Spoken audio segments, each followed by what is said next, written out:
Here's the English translation with timestamps removed. The story begins with a strong, muscular man named Mark. His dream was to open his own restaurant in the city, but due to lack of money, he was forced to work as a debt collector for a powerful loan shark. He would go after people who didn't repay their loans on time. Today, he has come to collect money from one such person, a famous football player who had borrowed 2 million taka from his boss. Mark approached him suspiciously and demanded the money back. But Adam had no intention of paying it back. He handed Mark a few loose bills and said to tell his boss he'd bring the full amount on Monday. But Mark couldn't return empty-handed, so as a guarantee, he asked for the diamond ring on Adam's finger, saying he'd return it once the money was paid. Hearing this, Adam got furious and threw the liquor in his hands straight at Mark's face. Then Adam's thugs told Mark to leave and threatened to break both his legs if he ever came back. They didn't know what a huge mistake they'd made by insulting him. Mark came back and gave Adam two choices: either hand over the ring willingly or Mark would take it by force. Adam, fully confident in his bodyguards, chose the second option. At his signal, one of his men tried to attack Mark from behind, but Mark broke his jaw with a single punch. Several more jumped on Mark together, but he took them all down one by one. In the blink of an eye, the whole club turned into a battlefield. Two huge wrestlers came forward to stop him, but Mark beat them so badly they couldn't get back up. Seeing his men in this state, Adam tried to flee, but Mark threw a record player that hit his leg, making him fall face first to the ground. Mark then took the diamond ring from him and said, "Come on time Monday, you'll get your ring back." Mark's job was done, but as he was leaving, another bounty hunter suddenly attacked him and seriously injured him, took the diamond ring from his pocket and left him there. Later, Mark went to his boss and asked why he'd sent a second bounty hunter. Walker had thought Mark might not be able to handle the job alone, so he'd sent another hunter to help, not knowing that man would end up stealing the ring from Mark. Walker couldn't believe Mark had lost to someone weaker than him. Walker then deducted $500 from Mark's pay. Mark realized Walker was doing this deliberately and angrily demanded his money right away. Mark wanted to quit this line of work and open his own restaurant, so he badly needed the money. Walker said, "Fine, just do one last job and then I'll set you free." He wanted Mark to bring back his son Jack, who had left his studies and gone into the Brazilian jungle searching for treasure. For this job, Walker offered Mark 20 million taka. Surprised, Mark said such a huge amount for such a small job. Walker should just give the money to his son directly, and he'd probably come back on his own. But Walker said it wasn't as simple as it seemed. "Bring my son back and then you're completely free," he said. Mark then set off for Brazil with a tour guide. Right from the start of the journey, he faced various problems. He saw that his pilot was flying a broken plane held together with tape, which terrified Mark, though it seemed completely normal to the pilot. Eventually, the pilot safely got Mark deep into the Amazon jungle. The guide then led him through the jungle to a gold mine. Along the way, they met people who were being forced to work as laborers in the mine. The guide warned Mark not to go too deep into the jungle, as very dangerous people lived there. Meanwhile, we see Walker's son Jack, who had already blended in well with the local people. He even had a girlfriend there whom he constantly asked for favors. Jack now asked his girlfriend Rosie for her uncle's boat so he could go searching for treasure. But Rosie was already fed up with Jack, since to date he'd never found anything but trouble, and whatever he borrowed, he never returned. Meanwhile, Mark arrived at the gold mine. Thousands of laborers entered the mine every day to extract gold, and anyone who refused to work was brutally tortured. Right then, a laborer was seen arguing with the contractor, demanding extra pay for a full day's work, but the contractor refused to pay. The laborer then tried to leave with some gold. A guard whipped him and dragged him back so brutally that several of his fingers were cut off. Mark witnessed the whole thing but didn't dare help. Knowing this wasn't America, one wrong move and they'd kill him and dump his body somewhere no one would ever find it. The men thoroughly searched Mark and let him inside. Then Mark met a man named Pablo who owned the entire gold mine. Mark showed him a photo of Jack and asked if he knew where to find him. Pablo knew Jack when Jack had first arrived. Pablo had arranged all his mining equipment and lodging. Mark asked where he was now, saying he'd come to take him back, but Pablo wasn't willing to let Jack go so easily. To demonstrate his power, he gave Mark a tour of the entire mine, where thousands of laborers worked. To Mark, the place felt like a living hell. No one worked there by choice, only out of fear.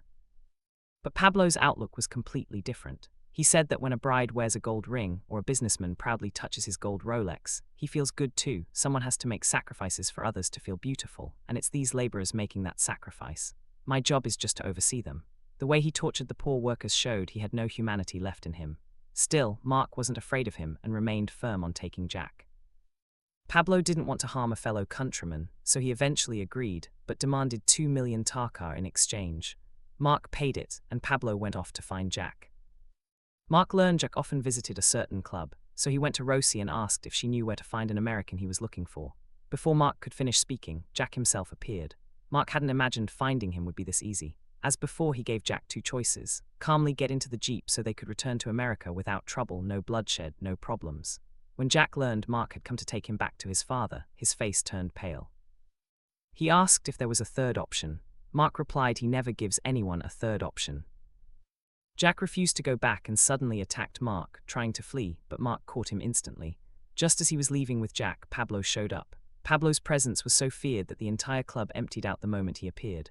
Pablo said there'd been a turn in their story. He couldn't let Mark take the boy. Jack would now stay there. Mark asked why. Pablo explained that Jack had information about a rare and valuable item, and since it was located within his jungle territory, Jack would need to lead him there. Furious, Mark reminded him he'd already paid Pablo a lot of money to take Jack. Pablo calmly said that wasn't the price for Jack, that was the tax for letting Mark leave safely. Just then, Pablo's short-tempered brother Harvey began hurling abuse at Mark, pushing Mark's anger to its peak. As Mark tried to leave with Jack, one of Pablo's men opened fire, a final warning. Pablo told him to leave and never come back, but Mark wasn't one to listen. He used Jack as a shield and took cover behind a table as Pablo's men opened indiscriminate fire. Seizing the chance, Jack tried to escape, but Mark tackled him to the ground before he reached the door. Mark then held a gun to Harvey's head and ordered everyone to drop their weapons. Just then, a man attacked him with a whip, but Mark blocked the strike barehanded. He then fled with Jack. Jack said they'd never get out. The whole jungle was under Pablo's control. Pablo had been willing to pay Mark any amount to let Jack go, but Mark had no interest in money. His words had no effect on Jack, who suddenly swerved the wheel and sent the car tumbling down a hillside. They rolled down with the car for a long way, both getting seriously injured. The hill was so steep it seemed like the fall would never stop. Finally, they landed in a waterfall's pool, thinking they'd survived, but then their jeep came flying down and crashed right on top of them. Jack somehow survived, but Mark was badly hurt. Jack then took the handcuff key from Mark and tried to escape, but looking back after a short distance, he saw Mark was still coming after him. Exhausted and battered, Jack kept moving but soon ran out of breath, yet he still refused to go back. Eventually, Mark punched him down and gave him a proper beating. But Jack was resilient. He leaped onto Mark's back like a monkey. Mark then lifted him onto his shoulders and slammed him hard into the ground. Finally, to stop Mark, Jack confessed everything. He said he'd found an ancient artifact called Gatodo Diabo, also known as the Devil's Skull, made entirely of pure gold, and only he knew where it was hidden. If Mark let him go, he'd give him an equal share of the treasure. But Mark had no greed for money and calmly told him to keep walking. Meanwhile, Pablo and his men set out searching for them. They needed Jack no matter what, so they combed every corner of the jungle. Mark had been marching Jack for nearly 5 hours and Jack was exhausted. But having seen how Mark single-handedly took down all those thugs at the house, Jack was deeply impressed by him. Still, a question nagged at him. He asked why Mark hadn't used a gun to kill them, mocking him as, "What kind of American doesn't carry a gun, or are you scared of guns?" But the truth was different. Mark knew that whenever he picked up a gun, the consequences were devastating, so he'd sworn never to touch a weapon again. Throughout the walk, Jack talked non-stop, driving Mark crazy. After a while, Jack needed to urinate, but Mark wasn't willing to take any risks, so he told him to just relieve himself with the handcuffs still on. Jack begged for just 2 minutes without the cuffs, but Mark didn't trust him. He only unzipped Jack's pants so he could go. Just as Jack was finishing, Mark accidentally stepped into a hunter's trap and was instantly flipped upside down, dangling from a tree. The handcuff key fell from his pocket. Seizing the chance, Jack freed himself. Right then he noticed another diary, full of Italian recipes. Learning that a powerful warrior like Mark was actually a cook, Jack burst out laughing, rolling with laughter, but in doing so he carelessly stepped into the same trap and ended up hanging upside down too.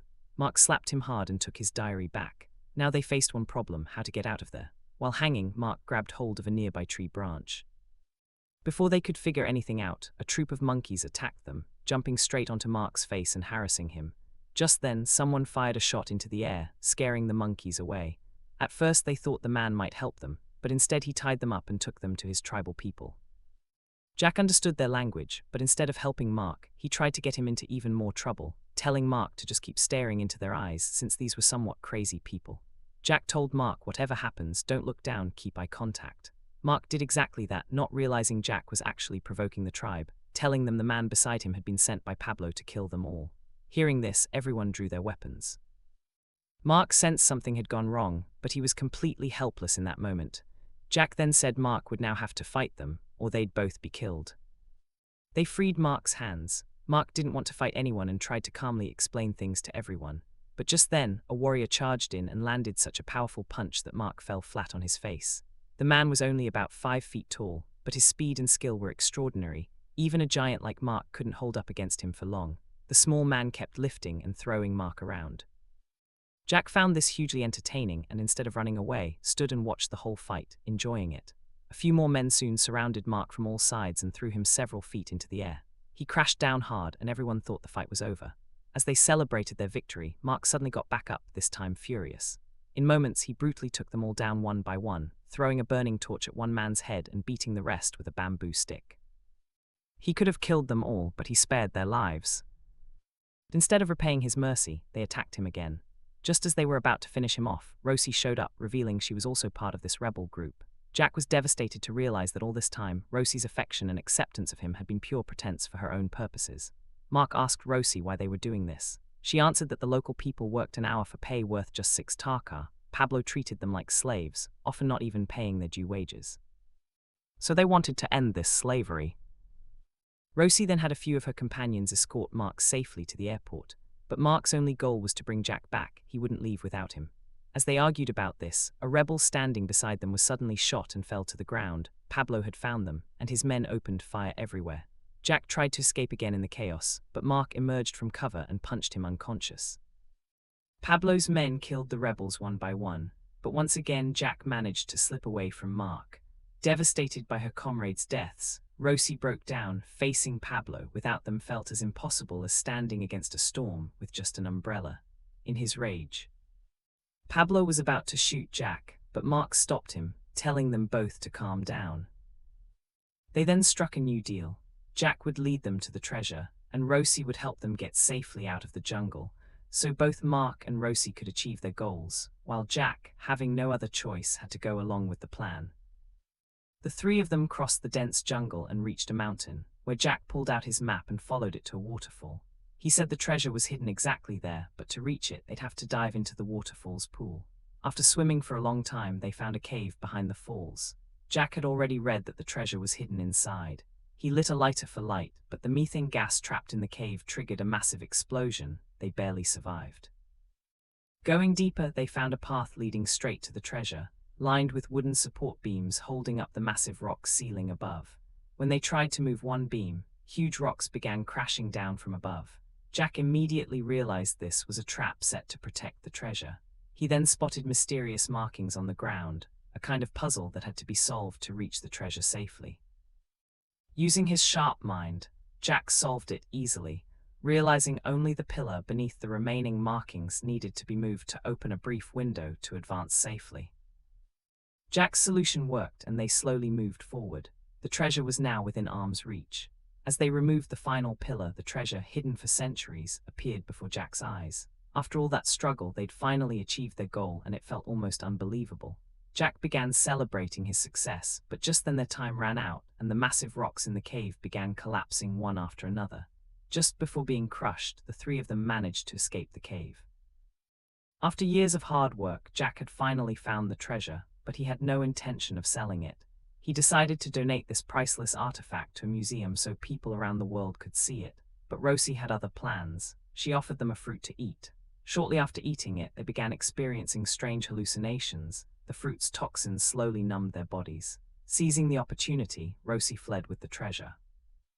For 7 straight hours, the two of them lay paralyzed. Luckily, no wild animals attacked them during that time. As the poison's effects wore off, they regained consciousness. Just then, Mark noticed a monkey staring at them, seemingly grinning. Before more monkeys could come and hurt them, Mark quickly got up and chased them all away. Mark and Jack then reached the airfield, from where they were supposed to fly straight back to America. The pilot reassured them there was nothing to fear anymore. Pablo had gotten what he wanted, so he wouldn't chase them anymore. But shortly after, Mark and Jack learned that Pablo had captured Rosie. For the first time in his life, Mark was forced to think deeply about what to do. After much thought, he decided to rescue Rosie, reasoning that she still hadn't received her share of the treasure. Jack wanted to go with him too, but Mark didn't trust him at all, telling him he wouldn't survive a minute without him. He didn't even know his way around the jungle. Mark knew that if he relied on Jack's help, Jack would try to escape again given the chance, but he had no other option. Meanwhile, Pablo's men brought Rossi before him, and it seemed all his wishes were about to come true. But then news arrived that one of his checkpoints had lost contact. On the monitor, Pablo saw that Mark had completely destroyed the checkpoint. Mark then gave Pablo two choices: release the gold and Rossi and leave without resistance, or Mark would personally drag him out of there. Hearing the second option, Pablo and his men burst out laughing. It was like one man threatening to drag a hungry lion out of its own den. Pablo's thugs then surrounded the entire town, with snipers and mercenaries taking positions throughout. Entering the town meant playing hide-and-seek with death. Pablo eagerly awaited Mark's arrival, but instead his pilot showed up, standing in the middle of the battlefield and blasting loud music. Pablo's men thought the man had gone mad, but they couldn't have imagined what he'd brought with him. Soon, the whole town began to shake as a massive herd of wild buffalo charged straight toward them, destroying everything in their path. The buffalo herd dragged Pablo's men far away, and Mark began taking down whoever survived, one by one, relentlessly defeating them. He had a gun in each hand, but true to his principles, never fired a single shot. Meanwhile, Jack went outside to grab a gun, and the enemies opened fire on him indiscriminately. One man grabbed and beat him brutally, but Jack knew some moves too. He nimbly maneuvered and took the man down, then took cover inside a bus. But snipers surrounded him from all sides, leaving him no way out. Desperate, he called out for Mark's help. Mark tried to save him, but without a weapon it wasn't possible. After much hesitation, he finally picked up a gun. With the gun in hand, Mark went full action mode. Every shot he fired hit its mark perfectly. Jack watched in stunned amazement. Meanwhile, Pablo told his brother to flee the town with the treasure, but Jack spotted him and gave chase. Their car collided with a massive water tanker, which burst and sent a huge flood sweeping everyone away. Jack found the treasure, but instead of fleeing with it, chose to help the others. Meanwhile, Mark defeated all the snipers one by one. The whip-wielding man came at him again with two others. Mark dodged their attacks and fought back, but they knocked the gun from his hand with the whip. In hand-to-hand combat, Mark defeated all three. Just then, a sniper aimed at Mark from a distance and was about to fire, but at that moment, Jack shot the sniper down, saving Mark's life. Together, Mark and his ally defeated all of Pablo's men. In the end, only Pablo remained standing on the field. As before, Jack once again slipped away from Mark, leaving Mark to face Pablo alone. Mark told him there was still a chance, take the first option and leave. But Pablo wasn't the kind of man to flee a battlefield, so Mark left his fate to the judgment of the villagers. Pablo addressed the villagers, saying, "What did you have before me? I gave you a roof over your heads, good clothes, I gave you new lives. Without me, you could never have run this mine." But the villagers hadn't forgotten his brutal cruelty either, not just what he'd given them. As Pablo raised his gun, someone from the crowd shot him. Pablo, accepting defeat, quietly began to walk away, but being wounded, he couldn't get far. After a few steps, he fell face first to the ground and died there. Mark then apologized to Rossi, since under their agreement he hadn't been able to give her the golden statue. Just then, it turned out Jack hadn't actually run off with the treasure. He had no real greed for money. He only wanted the man who discovered this treasure to have his name written large in history. So Jack returned the priceless artifact to the villagers. With everything resolved, Mark brought Jack back to America. Walker was overjoyed to have his son back, though after all the trouble Jack had put him through, he arguably deserved at least one slap. As per their agreement, Mark successfully completed his job and received his payment, finally able to open his dream restaurant. Before leaving, Mark told Walker that while in Brazil, he'd seen that people there ate a special fruit whenever they celebrated a major victory, and since today was a big win too, he'd brought that same fruit for them. Seeing the fruit, Jack immediately understood what Mark was about to do. As soon as Walker and his men ate the fruit, Mark began undoing Jack's restraints. Surprised, Walker asked what he was doing, but by then it was too late. The fruit's poison had already begun taking effect, and within moments, Walker and his men were paralyzed. Seizing the opportunity, Mark fled with Jack. And that's how the movie ends. Hope you enjoyed the story. Don't forget to subscribe to this channel for more amazing movie recaps. See you in the next video. Until then, bye-bye.